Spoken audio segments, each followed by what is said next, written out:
পড়ার সাথী ইউটিউব চ্যানেলে আরো একবার সকলকে স্বাগত জানাই। এবার পড়ার সাথী ইউটিউব চ্যানেল আপনাদের জন্য নিয়ে এসেছে ক্লাস 6 এর জওহর নবোদয় বিদ্যালয়ের এন্ট্রান্স এক্সামিনেশনের প্রস্তুতি। তো আপনার ছেলে মেয়েকে কিভাবে এই জওহর নবোদয় বিদ্যালয়ে এন্ট্রান্স এক্সামিনেশনের জন্য প্রস্তুতি করবেন তার জন্য চোখ রাখুন পড়ার সাথী ইউটিউব চ্যানেলে।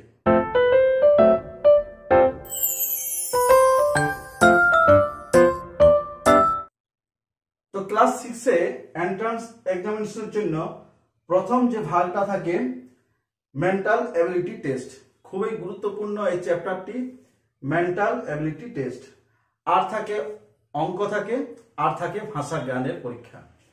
তো মেন্টাল এবিলিটি টেস্টে মোট 10 রকমের প্রশ্ন থাকে, প্রত্যেকটা থেকে 4 নম্বর করে থাকবে। মোট 40টা প্রশ্ন থাকবে এবং 40টা প্রশ্নের মোট মার্ক থাকবে 50, অর্থাৎ 50 নম্বরের পরীক্ষা হবে শুধুমাত্র মেন্টাল এবিলিটি টেস্ট। অর্থাৎ এক একটি প্রশ্নের জন্য থাকবে 1.25 মার্ক। এখানে কোনো নেগেটিভ মার্কিং নেই, পুরো প্রশ্নেই কোথাও নেগেটিভ মার্কিং নেই। তবে 3টি যে বিভাগ আছে মেন্টাল এবিলিটি টেস্ট, বাংলা এবং অঙ্ক, প্রত্যেকটা বিভাগে কিন্তু ছাত্রটিকে পাস করতে হবে। তো আমরা আজকে আলোচনা করে নেব মেন্টাল এবিলিটি টেস্টের মধ্যে কি কি থাকছে। থাকছে 1 নম্বরে অড ম্যান আউট 4টি প্রশ্ন, ফিগার ম্যাচিং থাকছে 4টি প্রশ্ন, প্যাটার্ন কম্পিটিশন থাকছে 4টি প্রশ্ন, ফিগার সিরিজ কম্পিটিশন থাকছে 4টি প্রশ্ন, অ্যানালজি থাকছে 4টি প্রশ্ন, জিওমেট্রিক্যাল ফিগার কম্পিটিশন, এখানে ট্রায়াঙ্গেল, স্কয়ার এবং সার্কেল থাকবে 4টি প্রশ্ন, মিরর ইমেজিং থাকবে 4টি প্রশ্ন, পাঞ্চ হোল প্যাটার্ন, এটা ফোল্ডিং আনফোল্ডিং থাকবে 4টি প্রশ্ন, স্পেস ভিজুয়ালাইজেশন এটা থাকবে 4টি প্রশ্ন, আর এমবেডেড ফিগার 4টি প্রশ্ন। অর্থাৎ 10টা যে ভাগ আছে প্রত্যেকটা 4টি করে মোট 40টি প্রশ্ন থাকবে এবং তার মার্ক থাকবে 50। এবার এক এক করে বলে দিই যে এই 10টি ভাগ কিরকম প্রশ্নটা হয়। আজকে আমি এগুলো বলে দেব, পরে এক এক করে আমি প্রত্যেকটি বিভাগ থেকে অনেকগুলো প্রশ্ন নিয়ে আলোচনা করব। তো সংক্ষেপে আজকে জেনে নিন যে কিরকম প্রশ্নটা হয়। অড ম্যান আউট 4টা প্রশ্ন থাকবে, এখানে 4টি অপশন থাকবে।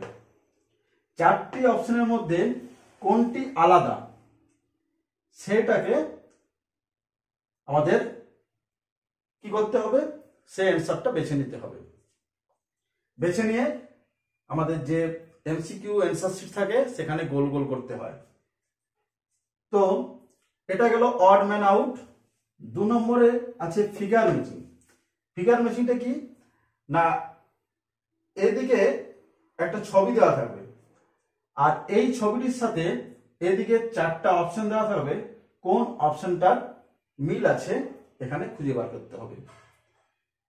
3 নম্বরে আছে প্যাটার্ন কম্পিটিশন, এটা তো 4টি প্রশ্ন থাকে।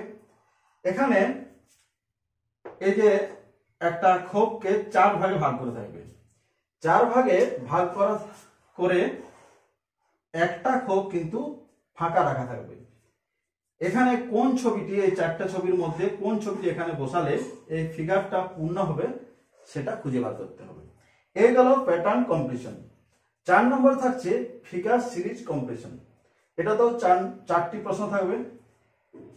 ফিগার সিরিজ কম্পিটিশনটা কি না, এখানে 3টি পরপর ফিগার দেওয়া থাকবে, অর্থাৎ 3টি চিত্র দেওয়া থাকবে।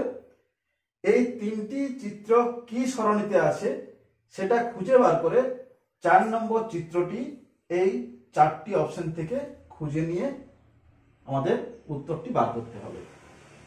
এটা গেল ফিগার সিরিজ কম্পিটিশন।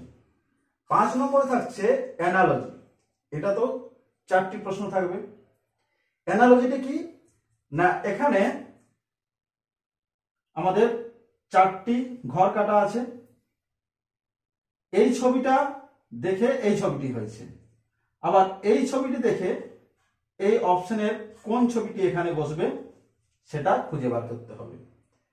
যেমন দেখুন এখানে এই ছবিটি আছে একটা চতুর্ভুজ, তার ভিতরে একটি ত্রিভুজ আছে, অর্থাৎ 4টা বাহু, তার ভিতরে আছে 3টি বাহু।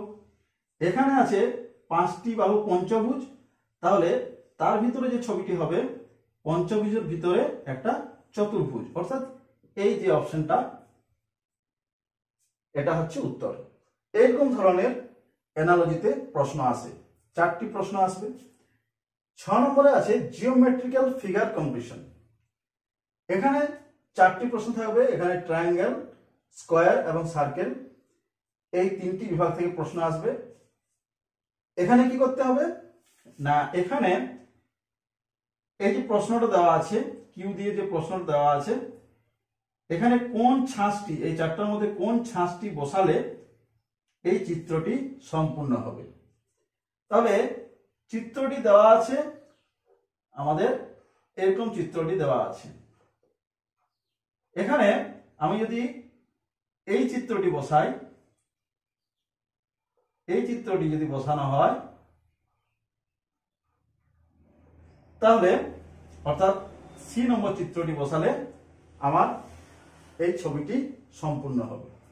এটা গেল জিওমেট্রিক্যাল ফিগার কম্পিটিশন। 7 নম্বরে আছে মিরর ইমেজিং।